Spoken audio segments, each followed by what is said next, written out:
Tabitha Howe was as surprised as anyone when she fell for a boy who wasn't exactly her type. At first I didn't like Scott, but he made an effort and we just became very close. But behind Scott's kind-hearted facade was a manipulative monster. He was just ranting and raving, and he just looked crazy. I was scared to death he would come back in and finish what he started. And when Tabitha opened the mail one day, she'd discover Scott's chilling secret. It was so unique and so bizarre. Everybody was shocked. I honestly thought he was going to kill me. When it comes to love and marriage, things aren't always as they seem. In the summer of 1998, high school graduate Tabitha Howe was excited to strike out on her own, moving to a house with a great group of friends. I worked right across the street at the restaurant, and we did what teenagers do. We all hung out, played video games, watched movies. We just had a good time. But Tabitha's newest roommate, Scott Wellington, didn't seem to fit in. Scott was working at a grocery store as a bagger, and at first I didn't like him. He was only 17, just a young kid who was arrogant. Before long, Tabitha was pleased to see that Scott had a charming side. He seemed like he was caring. He would notice, like, if I did my nails, which most men wouldn't notice. He picked up the house while we were at work. He seemed like a decent person. We just became very close. Tabitha made it known she was interested in Scott, and they transitioned effortlessly from just friends into a couple. I felt like maybe this could be something bigger. Maybe we could progress in our relationship and start building a life together. He was my first real love. They got along well. They would also laugh at each other and tease each other. They were tickled to be together. Over the next 2 years, Tabitha and Scott found a place of their own and spent every moment together. We weren't rushing things. I felt I knew who he was. Everything was going pretty good. But something was about to change all of that. I found out I was pregnant. I was scared. I was really scared. I knew what it took to take care of a baby. Tabitha wasn't sure how to tell Scott. All right, sweetheart, I gotta go to work. Okay, hon. You all right? What's wrong? I'm pregnant.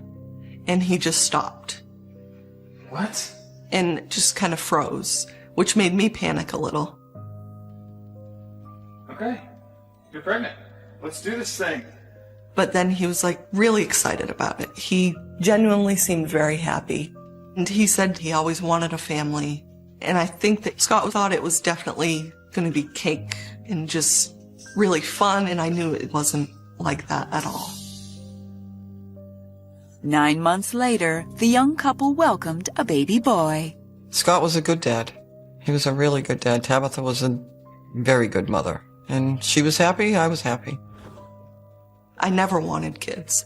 But once you hold your baby for the first time, there's nothing else that can take that place. And by November of 2002, Tabitha had more surprising news for Scott. I said, "You're going to be a daddy again." And he was absolutely thrilled. We already had one perfect little boy, and now we're going to have another baby. To financially prepare, Tabitha found a job in the accounting department of a local store. I was working nights, and Scott was working days. He went on to become a machinist, and he was making decent money. It was enough that we could get by.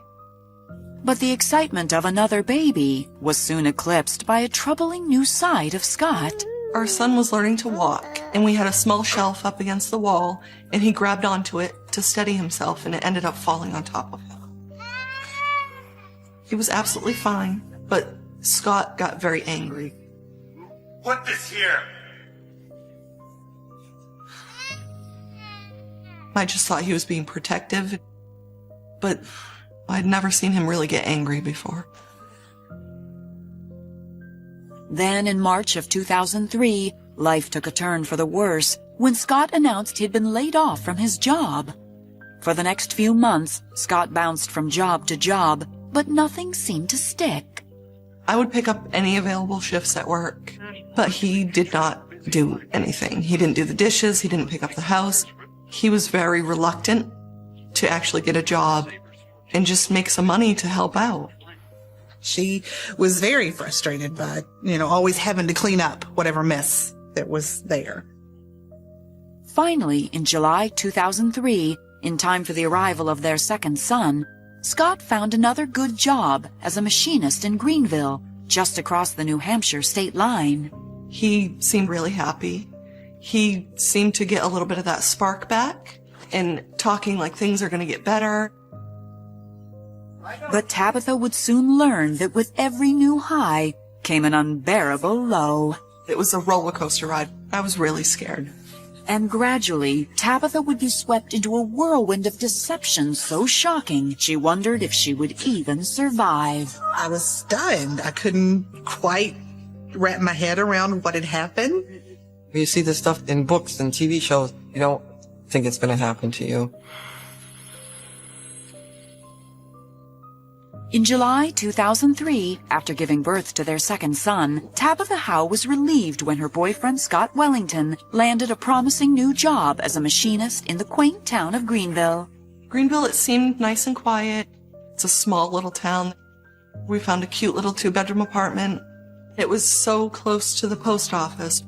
We were told we had to get a post office box because the mail delivery service would not deliver our mail. Scott always had the keys with him, and he would always get the mail. With an additional mouth to feed, the couple began pulling long hours at work to support their growing family. And the stress of rarely seeing each other began to take its toll. We were kind of like ships passing in the night. It put up a lot of barriers in between us. During Christmas, I would work until midnight, 1 o'clock in the morning, and he would accuse me of being out cheating on him. Where have you been? I was at work. It got to the point where I would have to print out the times that I punched in at work and punched out. I felt like Scott wanted to have complete control over me.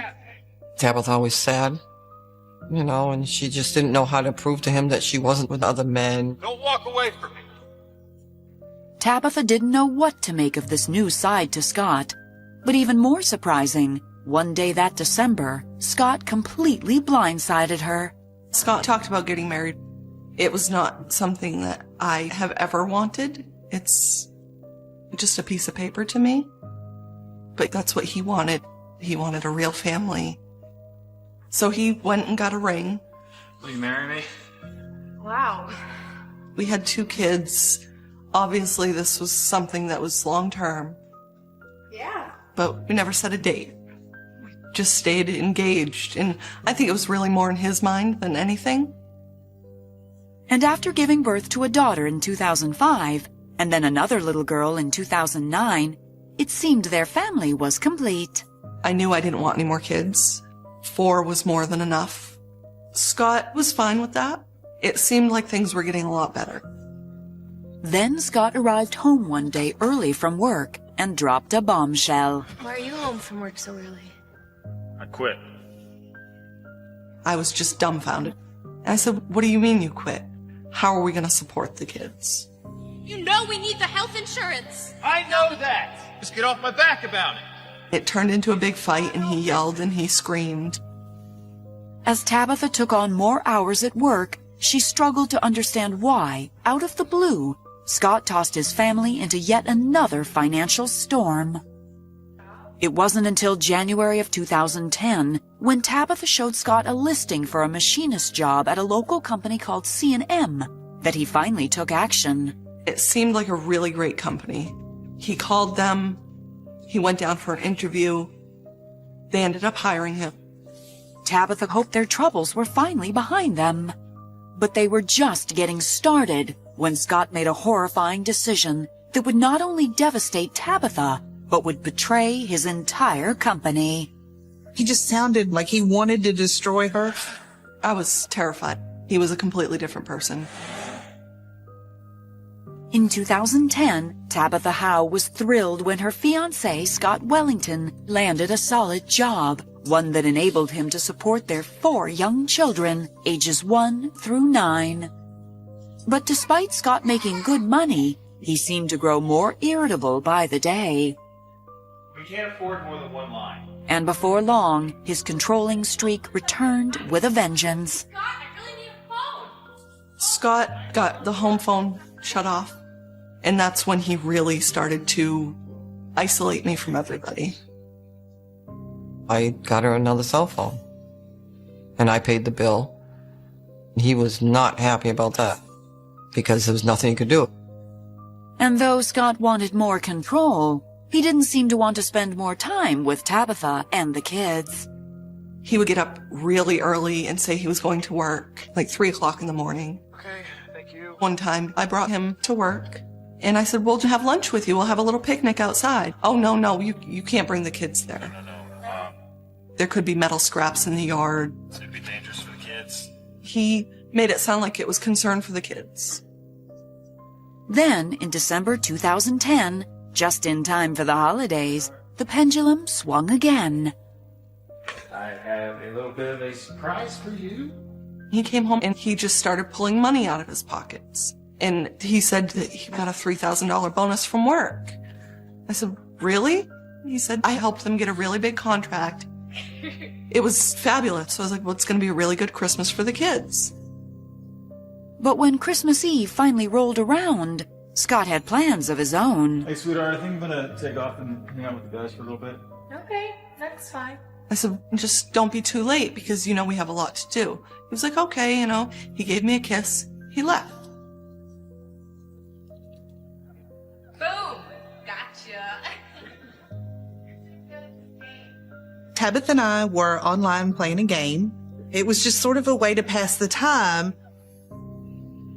When Scott returned home later that night, it was clear something other than the holiday spirit had possessed him. I was sitting on the computer. I was chatting with Emmy. And Scott stormed back into the house, just in a rage, just angry, yelling. I know what you've been doing. He started to accuse me of cheating again. You want her? You can go ahead and take her. And then he picked me up and threw me across the living room. You could hear the physical tussle. You knew a physical altercation was going on. The microphone just sort of hit the desk with a thump. And then it just went silent. So I sat there sort of stunned and immediately started trying to call her. I was scared. I was really scared. Now all the kids are out of bed. I said, I'm calling the police. He took off. I was terrified, and I called my mom. She called me, crying, and said that he just went off the deep end, and he had just left on foot. She asked me to come up there, and I did. She finally texted me. She was okay, that her mom was on the way, and that he had left. Tabitha struggled to understand what had prompted the attack. But when Scott returned later that night, apparently calmed down, Tabitha let him stay. He seemed legitimately sorry for what had happened. I'm so sorry. I didn't really want him back in the house, but it was Christmas Eve. I couldn't let him ruin Christmas for the kids. It's supposed to be a magical time, not the day your father leaves. But soon what happened that Christmas would be the least of Tabitha's worries, when her life took another dramatic turn, one that would end with a chilling discovery.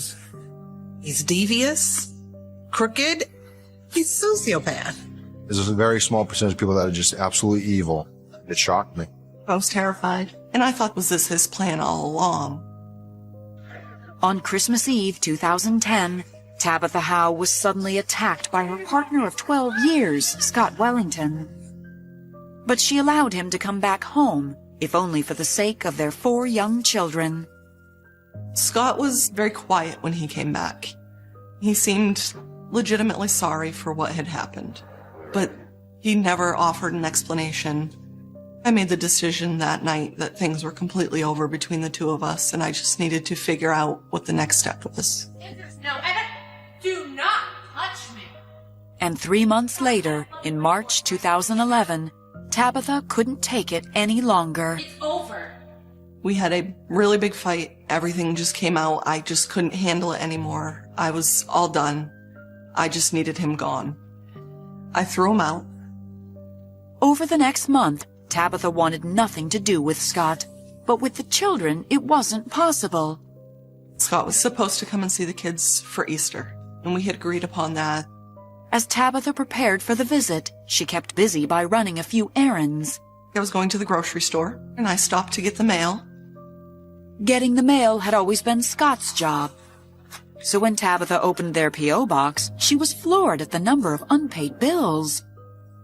But it was what she found in another envelope that tore her world apart. There was a card in there, and I figured it's from my grandparents to the kids. I didn't think anything of it, so I opened it up, and it's a sympathy card with some money orders in it. And I start reading it. Dear Scott, we're so sorry for the loss of your wife. You and your kids are in our prayers. I'm like, who is this for? You know, they must have made a mistake. Somebody sent this to the wrong address. I have no idea what's going on. But then I kind of started to wonder, was Scott planning on killing me? Was this his plan all along? I was terrified. Why wouldn't he tell people I was dead? I called Scott. I said, don't come and see the kids. Don't come to my house. Don't come anywhere near me.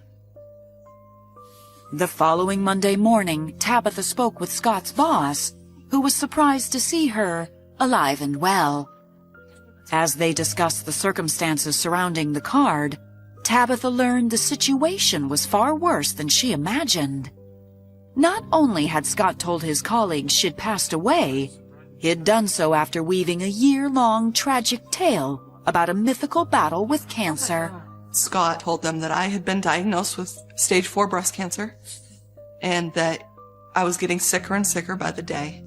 He then told them that I had to have a double mastectomy and that it wasn't looking good. In turn, his company had given Scott almost $7,000 in donations to help offset the mounting medical costs, plus several weeks of paid time off. Right around the time Tabitha kicked him out, Scott told his company that she had died. Certain things started to make sense. He didn't want me to go out. He didn't want me to be seen by people. He didn't want me to bring the kids to work for lunch because I was supposedly sick at home, withering away and dying. He wanted to have complete control over me and isolate me. That day, Tabitha got a restraining order against Scott, while Scott's boss contacted police and pressed charges. The owner of the company explained to me he had to report a theft, and the story of the theft was bizarre, to say the least.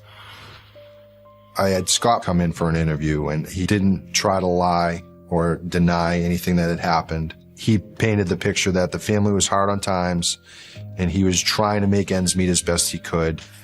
That was his motivation. Never supposed to get to this level of respect. Scott was charged with 2 counts of theft by deception, one for the amount of $5,000 and $2,000 for previous donations. I knew about the $3,000 that he had gotten at Christmas, but the other money I knew nothing about. I don't know exactly what he was doing with it. On May 16, 2011, Scott accepted a deal and pled guilty to 1 count of theft by deception, claiming he needed the money to support his family. I don't believe anything that comes out of his mouth. He says he did it to support his family. Well, we didn't see that money. Scott only spent a few days in jail and was placed on administrative probation. I realize he didn't kill anybody, but he took advantage of people. I think he should have gone away for a while. I do. It's absolutely ridiculous. These people were trying to help somebody out who they thought was having a difficult time, and he didn't care. That's sick. Absolutely just sick. Today, Tabitha still struggles to understand how and why her teenage love turned into such a master manipulator. Scott was very smart in the way that if he lied to you, he could remember that. And he would continue with that lie for as long as it took. And thinking about not getting married, that was definitely when I knew I made the right choice. As time passed, Tabitha tried to move beyond all the hurt and devastation Scott caused. She focuses on being a survivor. Tabitha is fantastic. She's doing very well with the kids. The kids are all good. Every day she gets better and better. He tried to destroy me, but I'm back to who I originally was, and I believe I'm stronger for it. I have a full-time job. I take care of my kids. I can do this on my own. The hot desert of Kuwait was the last place Nathan Richardson ever expected to find the woman of his dreams. Shannon had everything together. I thought she was beautiful.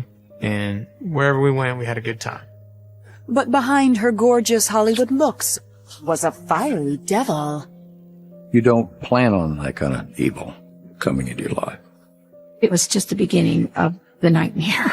And when Nathan found himself surrounded by armed military police, he'd learned the devastating truth that would become a matter of national security. It's very scary when you see the weight of the entire federal government come in. It was shocking. She was making my life a living hell. When it comes to love and marriage, things aren't always as they seem. Nathan Richardson had covered a lot of ground in his 28 years. After joining the Army as a mechanic in 2000, and then taking a job as a civilian with the Department of Defense, the Texas native had seen the world. I was working for a travel division at my work. Sometimes you're gone for 6 months, sometimes for 2 or 3 weeks, and it was always somewhere different. I loved to travel. I loved that life. It was great. Unfortunately, love had taken a back seat to Nathan's travels, until one day in November 2008. While working in Kuwait, Nathan happened to catch a glimpse of a buddy's gorgeous red-headed relative. I'm not really into redheads, but thought, she's pretty. She's a relative of mine. Her name was Shannon Rogers, and Nathan found himself desperate to know more about her. So he was thrilled when his friend set up an email introduction. We just sent emails back and forth, and she seemed like she had everything together. She was a real down-to-earth woman, just real easy to get along with. He was excited. She was pretty, and she was very intelligent. She seemed to be just the right kind of person for him. Through their correspondence, however, Nathan learned the two led very different lives. Shannon said she was a born and raised Georgia peach, a divorced mother of 5, and an up-and-coming actress. She said she was in the show Walking Dead, as well as Drop Dead Divas, I believe, and Vampire Diaries. She wanted to be famous, but I'm a very private person. I'm definitely an introvert. Despite their differences, Nathan was excited when Shannon suggested they meet in person. After returning home in April 2009, the two chose a restaurant halfway between Texas and Georgia. Nathan? And Nathan wasn't disappointed. Hi. When I first met her in person, I wasn't surprised at all. She was what I expected. I thought she was beautiful. Conversation flowed easily. Although Nathan couldn't help but notice, Shannon spoke non-stop about her career. Coming up. She was a little bit more arrogant. I've been working a lot with Matthew McConaughey. I have another one coming up. I'm not too into actors and movies and. Her attitude changed after that. She went back to more like the person I emailed with. And she was fun. She complimented my personality. Easygoing, no drama, just relaxed. By the end of their date, Nathan knew it would be the first of many. We'd meet in a location that was the same distance for both of us.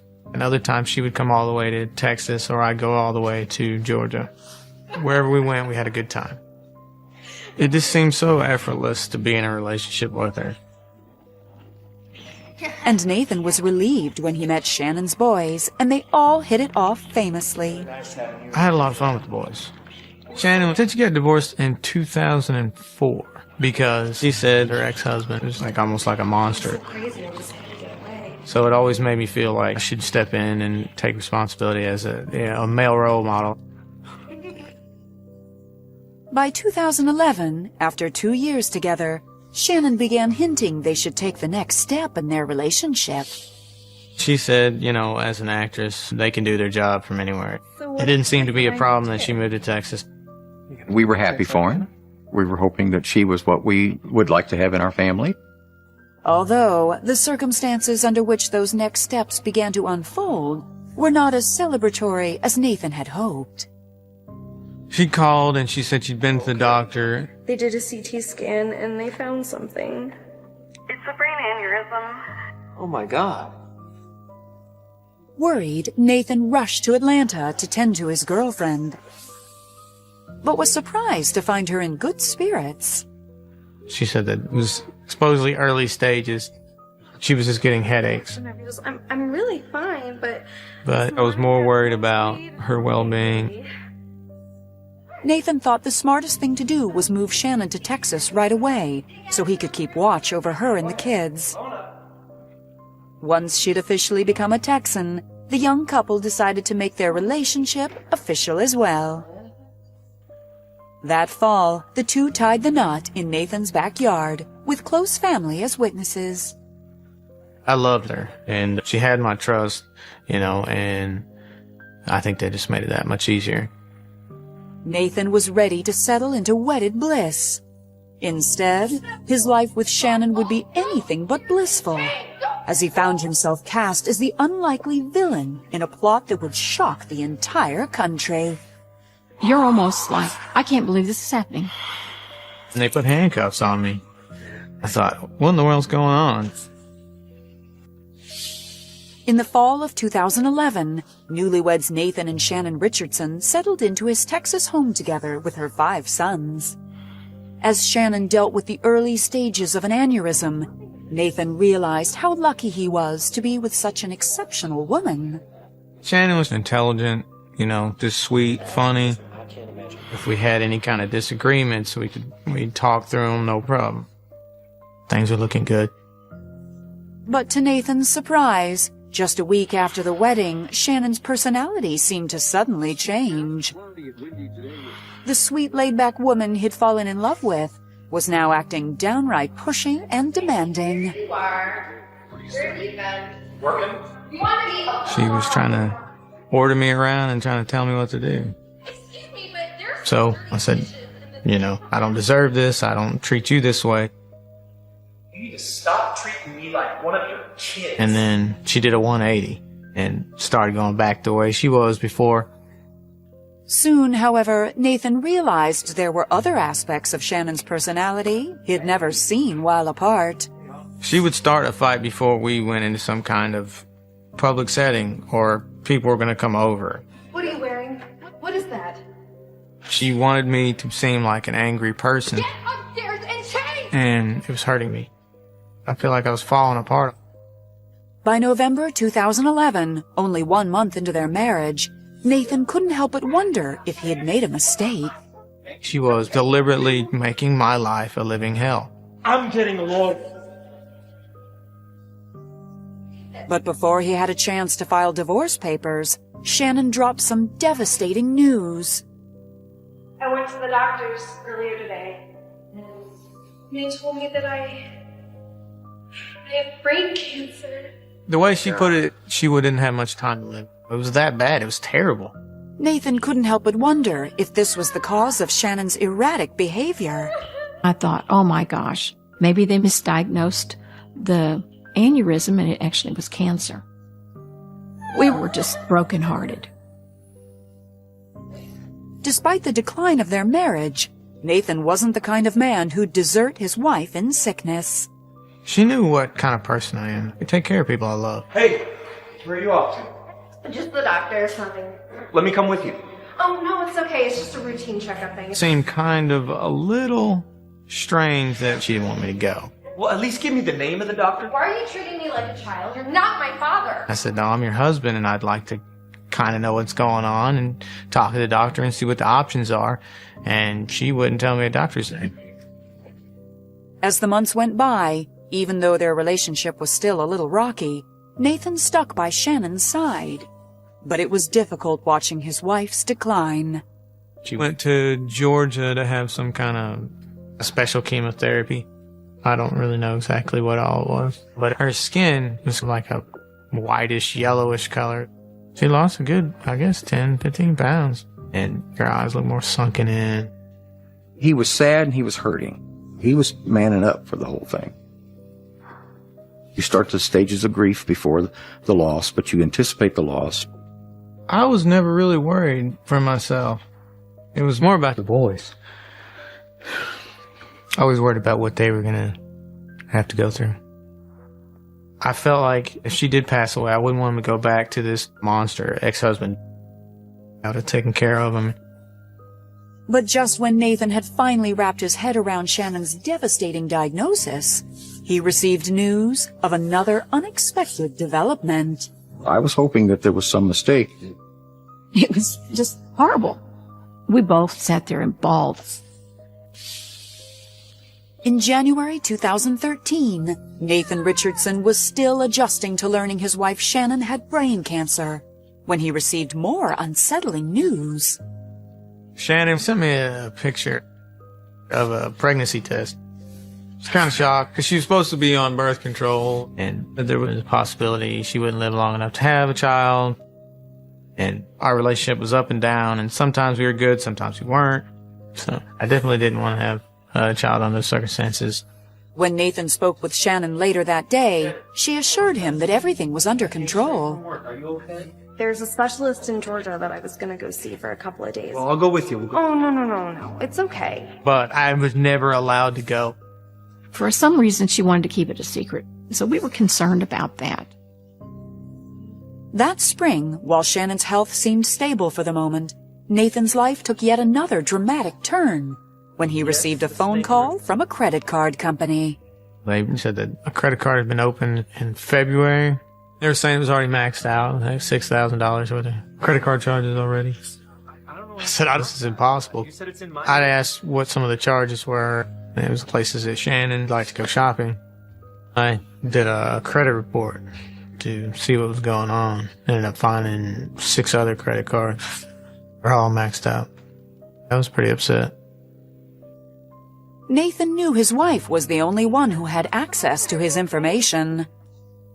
Did you do this? Maybe it was my ex-husband. It didn't make any sense at all. You think I did? I was wasting I away. can't believe this. Emotionally, I was dying. And, depression. It was just too much to deal with anymore. Nathan felt he had no choice but to visit his lawyer. So it was an especially crushing blow when he revealed a little-known Texas law. Texas law doesn't allow you to complete a divorce when party is pregnant. You have to wait until after the child is born before you can complete the divorce. For the next few months, Nathan felt trapped. I was just trying to coexist with Shannon until I could figure something out, until she had the baby. Nathan had no idea his life was about to go from bad to worse. I was with a buddy at work. We were just having a good old time. Excuse me. Are you Nathan Richardson? Yeah. He didn't shake my hand. I talked to you for a minute. What's it all about? And I thought, what in the world's going on? And he just put handcuffs on me. What are you doing? What's this all about? Hey, Nathan, what's going on, man? Man, I don't know. And it was just completely shocking. They put me in the back of the car, and I stayed in the car 2 hours. No one would tell me what was going on. I kept asking over and over again. Finally, FBI showed up and asked if they could search my vehicle. I said, sure. But I was like, what is going on here? Confused and clueless, Nathan was finally led to the security office on base, where FBI agents entered the room announcing this was a matter of national security. He said, somebody's going to go to jail for a really long time. It was something you see in a movie. On May 31st, 2013, Nathan Richardson was surrounded by the FBI. I was starting to get angry because I didn't know what was going on. Do you know why you're here? Nathan's mouth hung wide open as agents revealed their reason for targeting him. Letters laced with the deadly poison ricin had been sent to several high-ranking officials. The letters were sent to President Obama, Mayor Michael Bloomberg of New York City, and Mark Glaze, who is an anti-gun activist, And the FBI had serious reason to believe Nathan was behind the terroristic threats. I have no idea what you're talking about. I thought it was a really bad joke.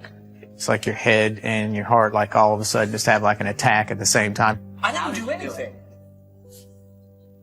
FBI and Secret Service agents continued to drill Nathan before he was finally released around midnight.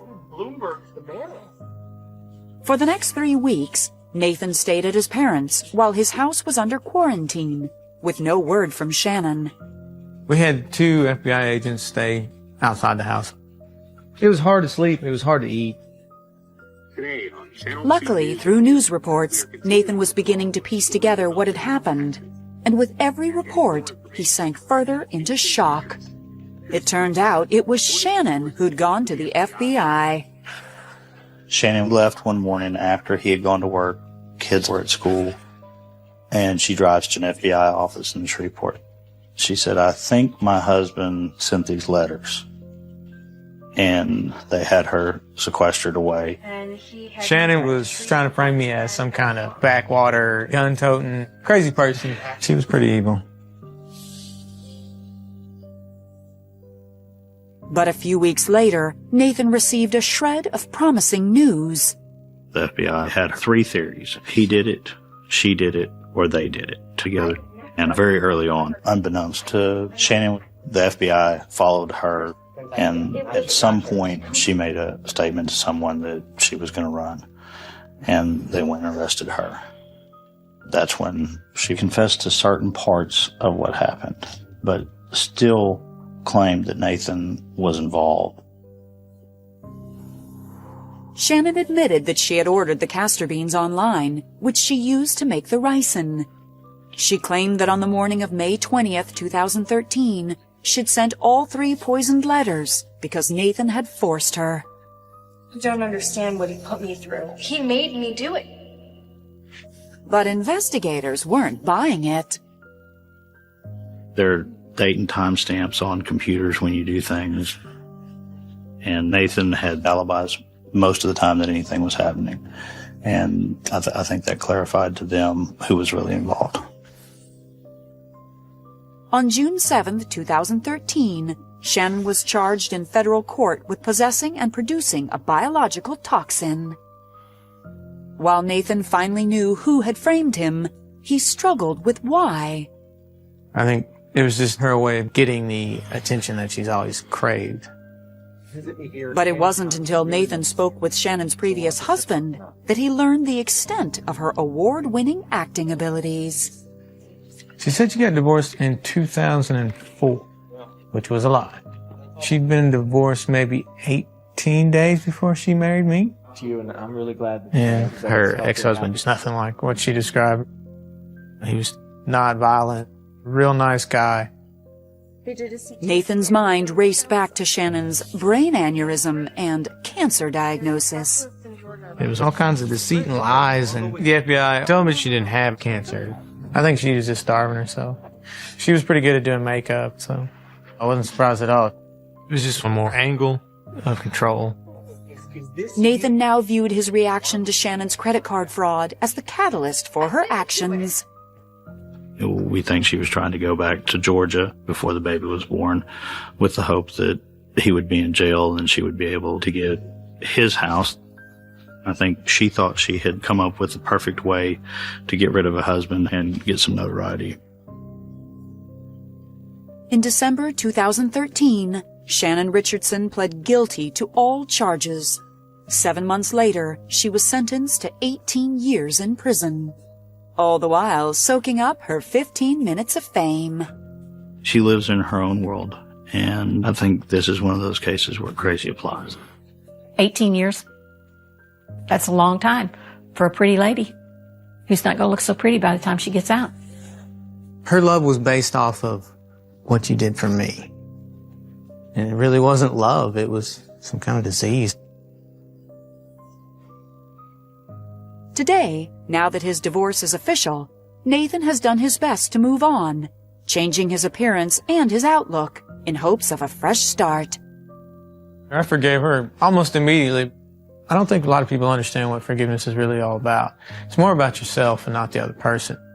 they're not worth the energy it takes to hold on to it. Nathan's much better, much calmer. He's back to being fun. I'm happy. That's the main thing. I hadn't been happy in a long time. I was less like myself when I was with her. And now I'm more like me than I've ever been. Gallagher got a flutter in her stomach that she couldn't ignore when she met Conrad Cheney. He was really mysterious and romantic. Everything about him was exciting. But mystery turned to misery when Conrad's dark past became Louise's even darker present. Everything she knew was a lie. It was an absolute living hell for her. The amount of control that he had over her was astounding. Fueled by terror, Louise was forced to make the ultimate sacrifice to save the one she loved. She was trapped. There was literally no escaping. I was in a panic. I couldn't believe I'd entrusted my life to such a monster. When it comes to love and marriage, things aren't always as they seem. Investment executive Louise Gallagher had no intentions of mixing work and play in August of 1998. The 44-year-old single mother from Calgary, Canada, knew what her priorities were. I had two amazing young daughters, Alexis and Luzanne, who were 12 and 10 years old, and I really needed to focus on them. But her attention shifted that fall when a new client pulled up on the scene. It was the company that manufactured kit cars. Now, I had gone to talk to this company that was looking to go public.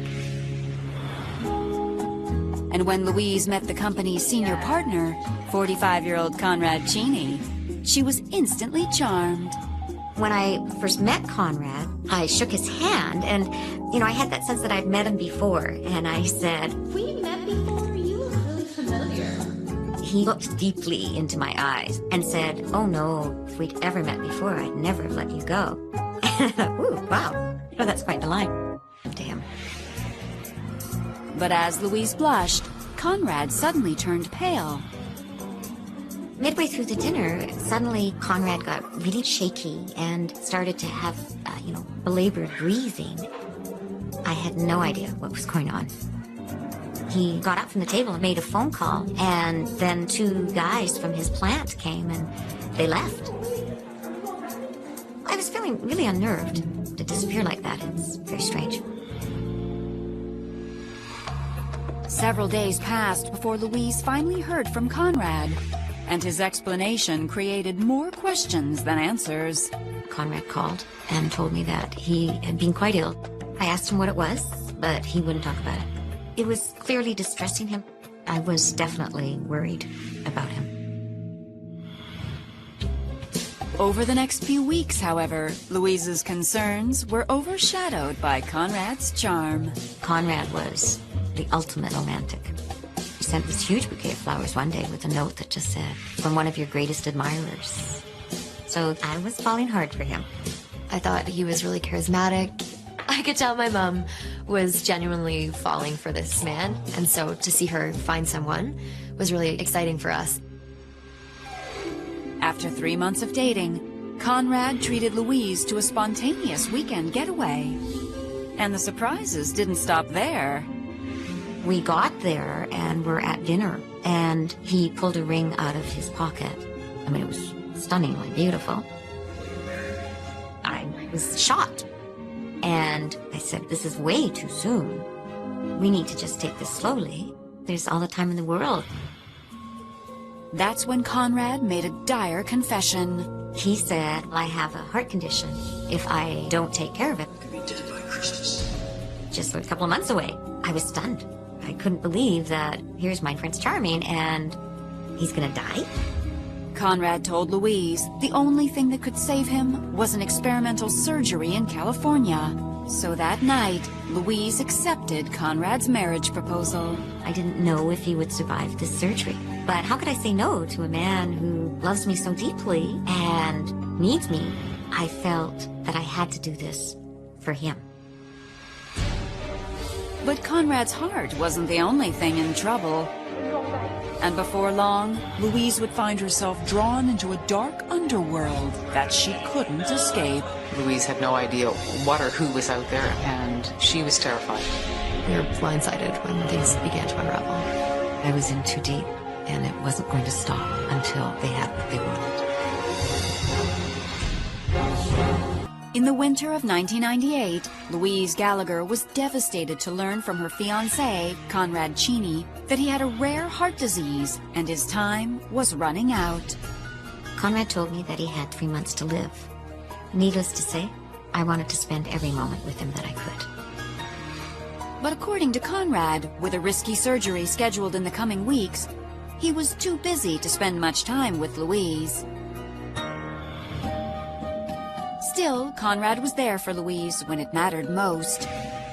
When she needed knee surgery that November, it was Conrad who came to her rescue. When I was released from the ER, Conrad was right there to pick me up. But as I got in the car, I saw him pick something heavy off the front seat and move it into the back seat. I thought it was a gun. When I mentioned it to him, he reassured me that it was just a toy. And it was something left over from his daughter's Halloween event or something. I laughed at myself because that was just really weird of me to even think that. After spending New Year's Day together, Louise said a sad goodbye to Conrad as he left for his surgery. I'd asked if I could go to California to be there, but he said that that wouldn't be a good thing because he needed to conserve his energy.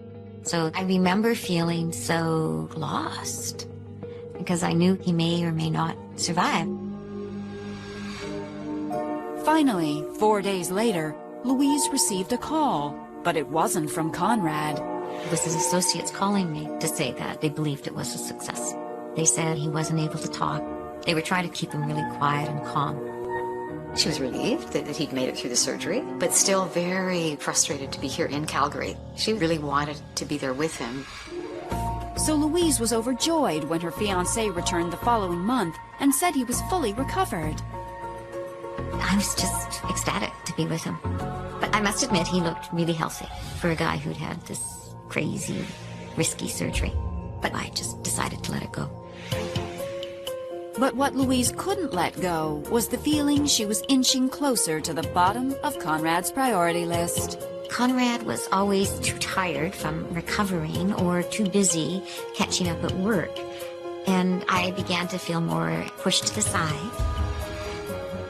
Louise's feelings of doubt were replaced with dread when Conrad gave her some crushing news. I was sound asleep and the phone rang. It was about 1:30 in the morning. And I answered the phone, and all I could hear was Conrad crying. And what Conrad said next would force Louise into a prison of fear and paranoia that would change her life forever. It was like a living hell for her. When he said those words, it was like someone kicked the air right out of me.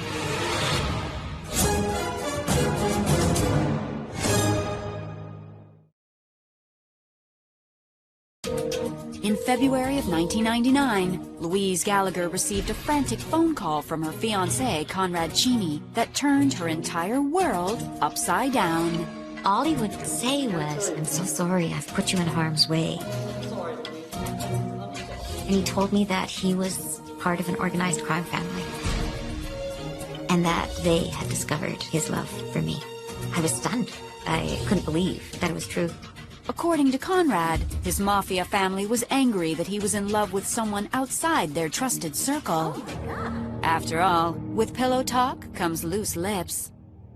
I didn't have any secrets to share, but Conrad would say they don't believe that. And he said he had received an envelope, and in the envelope there were 3 bullets, and one for me, and one for each of my daughters. It was a warning that we were in danger. I just remember this feeling of being absolutely terrified. Louise thought a call to the police was their only hope, but Conrad had other plans. He said, if you go to the police, they will know, and that's what would trigger them to kidnapping the girls. Terrified and unable to sleep that night, Louise thought back to her relationship with Conrad. And suddenly, all the pieces came together. The gun made sense. I just thought to myself, oh my God, it must not have been a toy gun at all. So I was angry with myself because I put my daughters in this situation. and it was all my fault. And I didn't know what to do. To keep her daughter safe, Louise kept the mafia threat to herself, but slowly the secret ate away at her. This was not something I felt that they needed to carry, so I had to pretend like everything was just fine. But soon after, the threats against Louise seemed to become a reality. One day, one of my neighbors came over and she said, I saw somebody sneaking around your car. And I phoned Conrad, and he immediately sent his associates over to look for bombs under the car. They never found anything, but it was just this constant, unsettling fear. Louise's only peace of mind was that Conrad had her followed everywhere for her protection. I thought it was scary and unsettling, but he had me followed, and he always knew where I was. But he was protecting me and my daughters. Later that summer, the stress of the situation caused Conrad's health to take another grim turn. I got a phone call from one of his associates saying that Conrad was in California in hospital and that they were going to put him on life support system. Part of my mind went to this place that said, Conrad is protecting me and my daughters, and as long as Conrad is alive, then my daughters are safe. But if he died, I just didn't know what was going to happen. I was terrified. Within days of learning of Conrad's condition, Louise ran into a friend at a local coffee shop. Alone and afraid, she broke down and told him about her fiancé in a coma in California. My friend agreed he wouldn't tell anyone, but a few days later, I received a phone call from a woman who was a friend of my friend, and she just said, my daughter Rebecca is talking to a man on life support in California as well. And his name's Conrad. And I thought, no, that can't be. Flooded with emotions, Louise arranged to meet the woman that very day at her home and discovered Rebecca's Conrad and her Conrad were one and the same. She just broke down, and I just got really angry. It was like someone stabbed me in the heart, and I was in shock. Enraged, the two women immediately drove to Conrad's office to demand information on his condition and whereabouts. And what they found was appalling. We walked straight into Conrad's office, and sure enough, there he was, sitting behind his desk. He should be on life support, but he's not. He's sitting there. Rebecca just started yelling at him. But I was just absolutely speechless. Louise may have been at a loss for words, but Conrad wasn't. He said that he had lied about being on life support to protect us. He hoped it would somehow shake the mafia off of his trail. He had started seeing Rebecca in the hopes that it would take the mafia's attention off of me. That it didn't change the fact that he was cheating, and I was devastated. Conrad said that he was going to end everything with Rebecca and reminded me of what could happen if I broke up with him. If Louise walked away and then something happened to one of her daughters, she'd never forgive herself. She couldn't take that chance. Conrad told Louise he ended it with Rebecca, and for the next 3 years, Louise stayed under Conrad's thumb, always fearful of when his mafia family would make their move. My sister and I realized that Conrad was toxic. It was really clear that she had no intention of leaving him, so we went to live with my dad. That was the moment my heart just broke. They didn't know I was only staying with Conrad for their own protection. That was best for them that they stay with their dad, because with me, they would be in danger.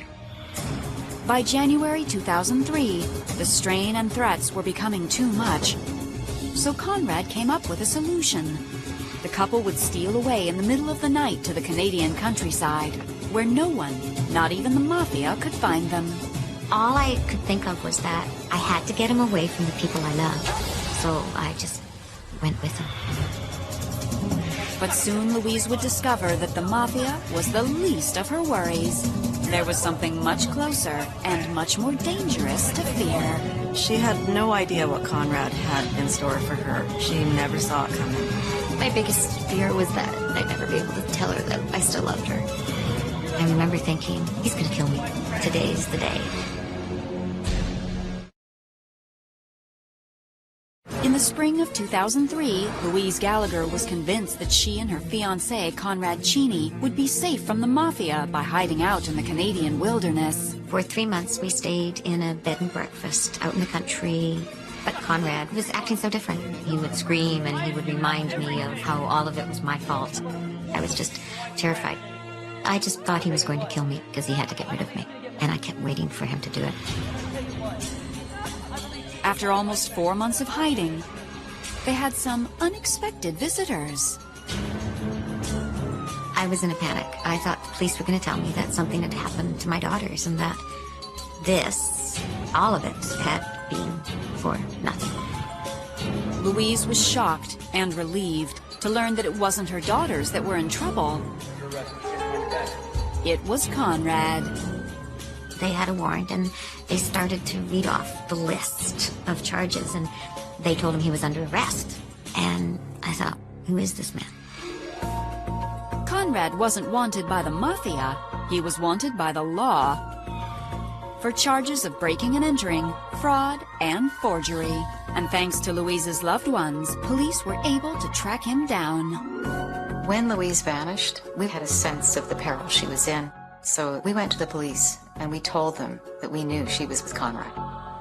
The police had warrants out for Conrad's arrest, so they knew that if they found Louise, then they would find Conrad. So they managed to track Louise down through a check that she had written. And when they did, Louise was dumbfounded to find that nothing about her fiancé was as it seemed. Conrad presented this image of a very, very successful business when in fact it was crumbling. It was close to bankruptcy. And that's what led him to open cell phone accounts in his daughter's name. He had purchased a car in his aunt's name, and they filed charges against Conrad.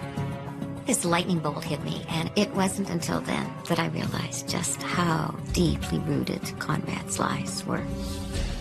It turned out Conrad wasn't just broke and a fraud. He was a cheat and a stalker as well. Conrad told Louise he was going to break up with Rebecca, but he kept seeing her. She tried to break up with him. He didn't like that, so he began stalking Rebecca, harassing her. He broke into her home, and she had him charged for that. Police took Conrad into custody, and Louise's family brought her back to safety and to her daughters. My sisters and my mom had flown them out to Vancouver to see me. And it was so magical. Alexis and Lisanne are the reason I'm alive today. I don't think I could put into words how much I love my mom and how thankful I am that she made it through.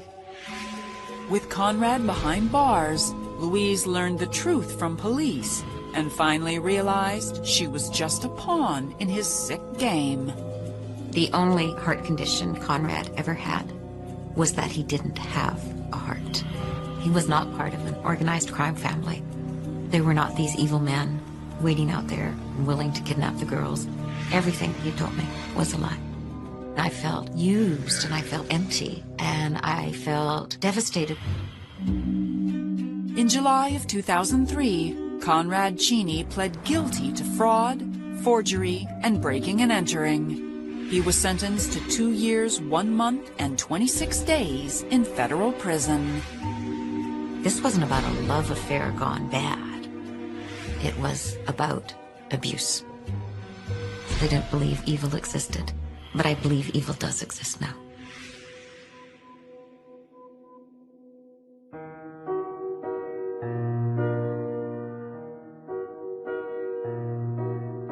Today, Louise has healed from her experience, and she's stronger than ever. I have gained back my self-respect, and I've gained my daughters back, and we have a relationship that is stronger and is filled with love and caring. The light is definitely back in my mom's eyes, and I don't think that there will ever be anything that could extinguish that again.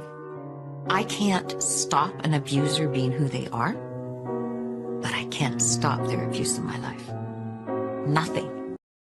Years of marriage, single mom Christy Smith was looking for someone with an edge.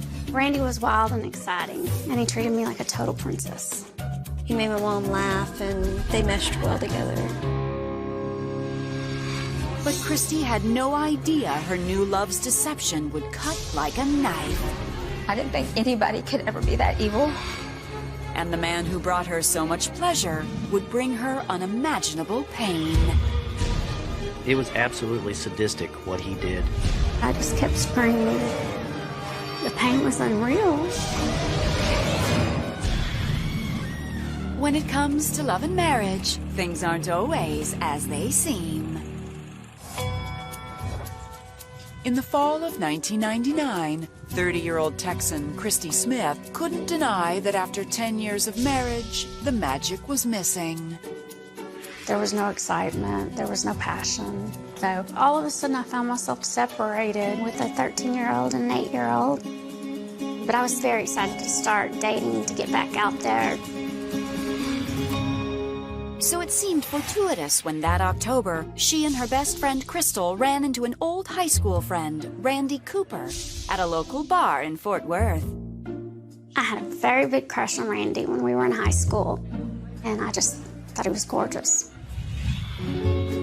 So when Randy mentioned that he was recently divorced, he had Christy's full attention. Randy was working odd jobs, just anything to make money. But he was just as gorgeous as I remember.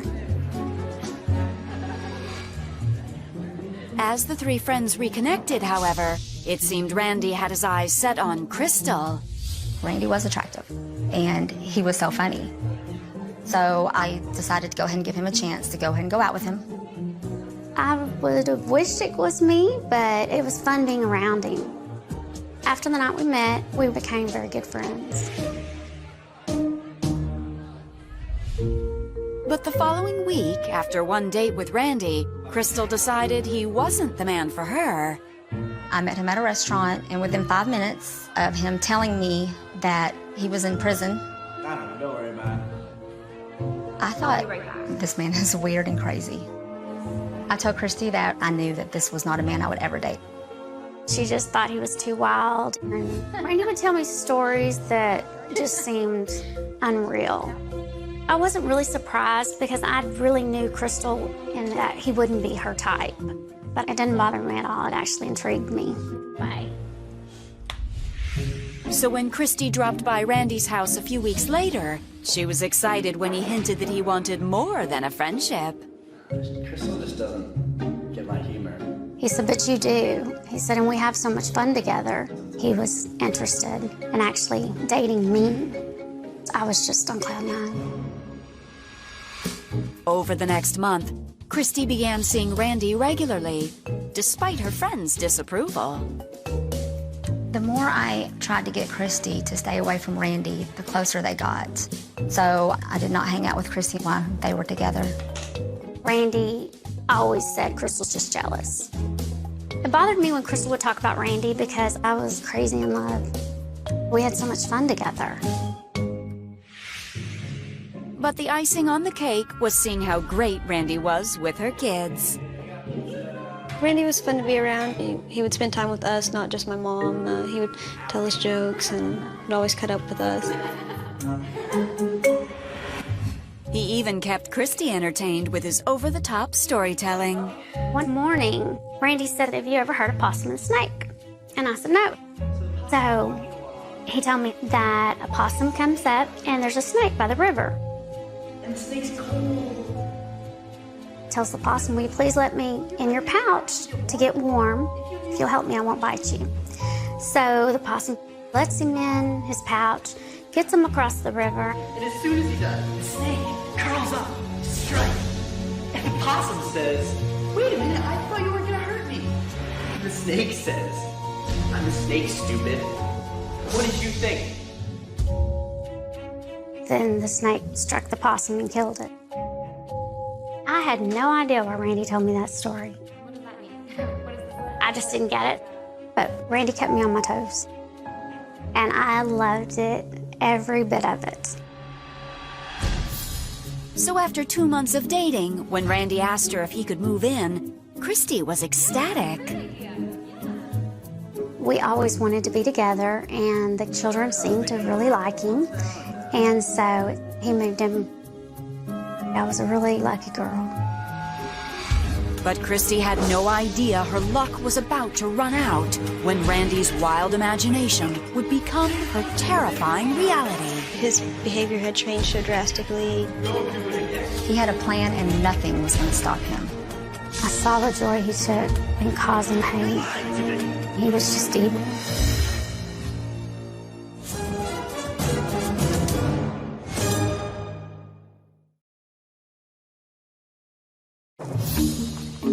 In February of 2000, Christy Smith had been separated from her husband for 1 year when her new boyfriend, Randy Cooper, moved in with her and her 2 kids. My ex-husband did want me back, and he was very upset about Randy living in the house. But I was so happy to have everyone I loved under one roof. When I was with Randy, I felt like nothing in the world could harm me. Nothing. But a week later, Christy became troubled when Randy made an odd discovery. So I go out in the garage, and he's got a handful of, like, empty chip wrappers, empty candy bar wrappers. What is this? He said he had found them all in the attic. There's piles of this stuff. He said, it almost looks like somebody could be staying in the attic. I thought, oh no, that's crazy. There's no way. So I just kind of, blew it off.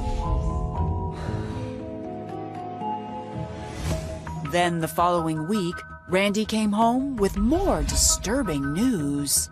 Randy said that my ex-husband had followed him home. And he was wearing some type of disguise. I was shocked. I was like, there's no way. My ex had not a mean bone in his body. But Randy insisted it was my ex-husband. I had just fallen for the fairy tale and that it just wasn't going to work. But on Valentine's Day, her concerns soon subsided when Randy's doting nature returned. My ex-husband had taken the kids for the whole week, so Randy would just do romantic things. I got my old Randy back again. And on February 23rd, nothing would top Randy's display of affection. We had went to the bar, and we had got there. He looked at me and said, Today's gonna be a special day. he gave me a kiss, and he walked up onto the stage, and he said, Hey, I'm gonna need everybody's attention. I have found the love of my life. Christy, come on up here. And he said, Christy, will you marry me? I was just so excited. It was so unexpected. And I said yes, of course. And he just seemed like he was on cloud 9. The lovebirds ordered a round of drinks for all, and the celebration began. But the excitement quickly caught up to Christy. I told Randy, I said, my head was spinning, and I started having problems with my stomach. And he said, well, let's get you home, babe. When they arrived, Randy gently led her to the bedroom. I said, well, go on in and put on something cute and lay down, and he would bring me some aspirin. So I went in and put on a negligee. I was trying to stay awake. I guess I kind of dozed off a little bit. Moments later, Christy awoke to an unrecognizable voice. Wake up, bitch! I thought you were my angel, but you're just a lying whore!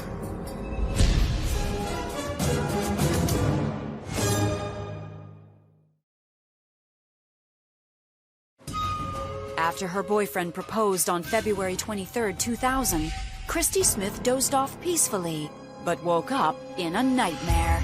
Wake up, bitch! I'm gonna torture you! You're gonna wish you were dead! And he said, you're gonna know pain like you've never felt pain. I thought you were my angel! Then he reached over and he punched me in the face.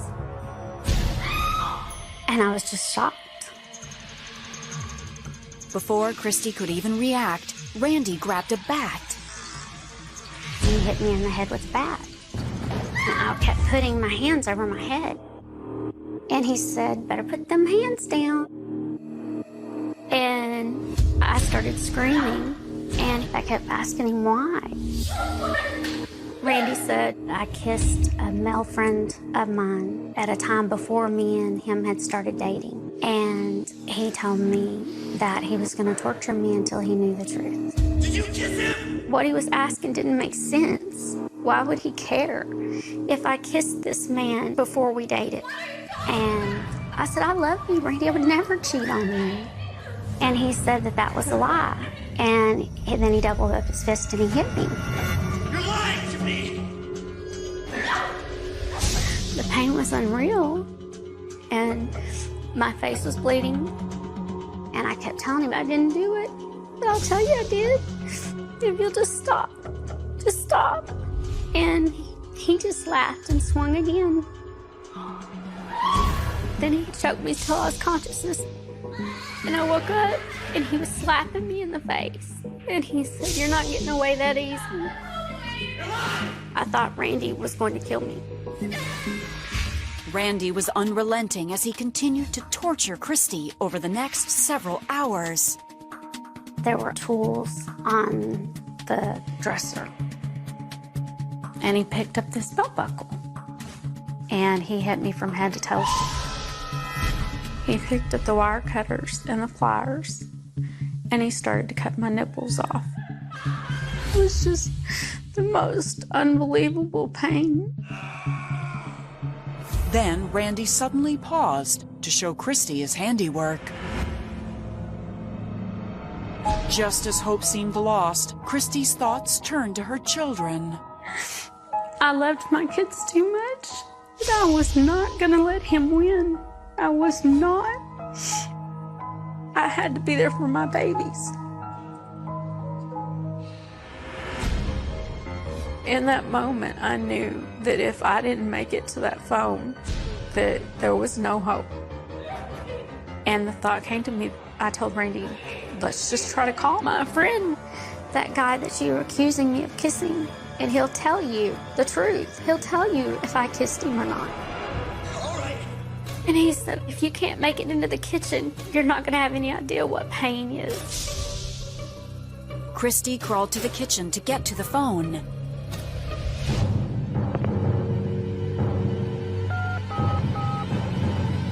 And as soon as I got a dial tone, I called 911. 911, what's your emergency?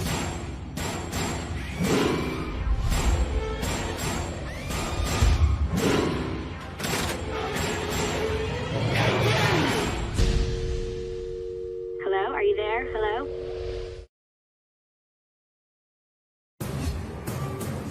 On February 24th, 2000, after suffering hours of unimaginable torture at the hands of her fiancé, Randy Cooper, Christy Smith could only hope her attempt to call 911 had worked. I didn't know if I got through or not, but Randy was screaming he was gonna kill me before anybody could get there. Seconds later, 911 made a routine follow-up call. Hello? Hello? No, actually my son did. Well, actually, I picked up the telephone. Then I just screamed like nobody's ever screamed. And he hung up the phone, he started screaming at me. I told him, just take my car, just go. I don't care, just go. As Randy searched for her keys, Christy made it to the bathroom. I got the window open, and I got the door locked. And that's all I had left. The pain was just so overwhelming.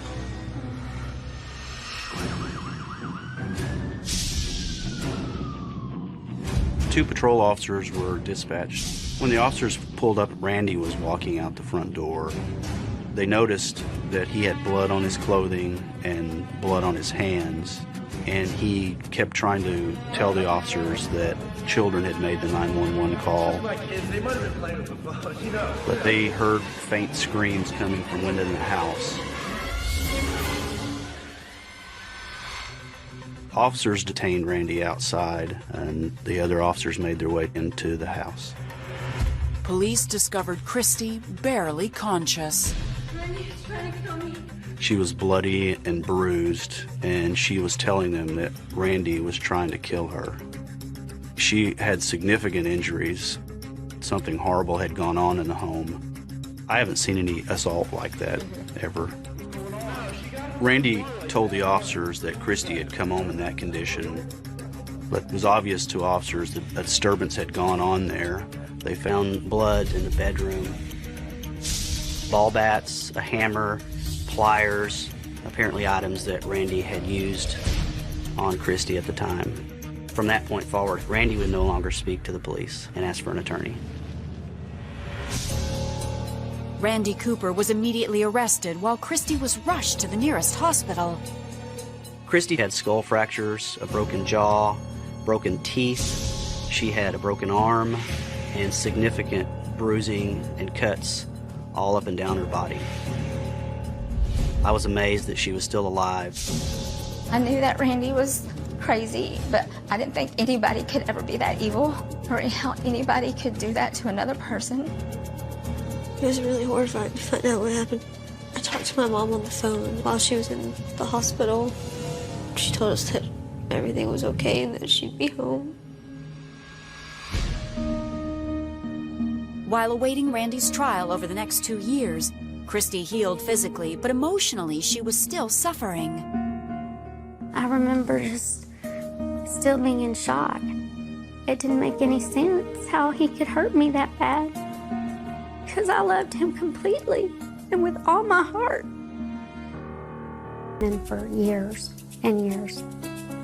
I would describe Randy's actions as sociopathic, especially given light that he tried to lie to officers.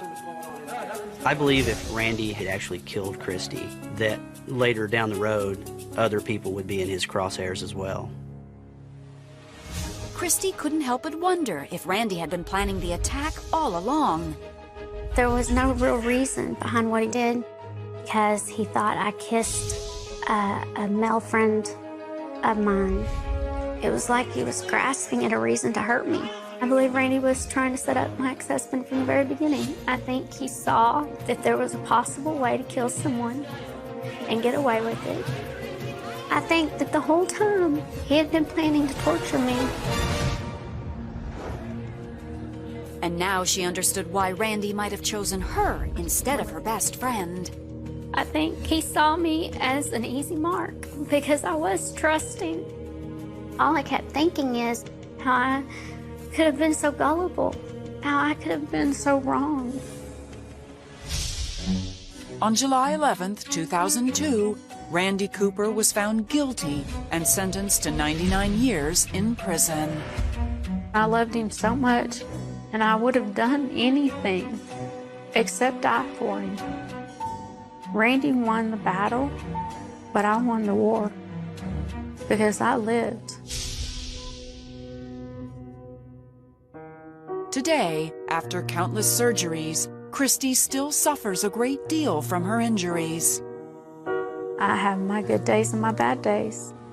I have to deal with unbelievable pain.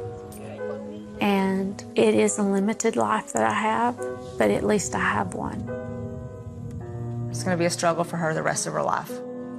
But the motivating drive for Christy during this whole ordeal has been her children. That keeps her motivated. In hindsight, Christy finally understands what Randy meant by the possum and the snake story. That was one of the main red flags. He was trying to give me a hint of what a snake he was.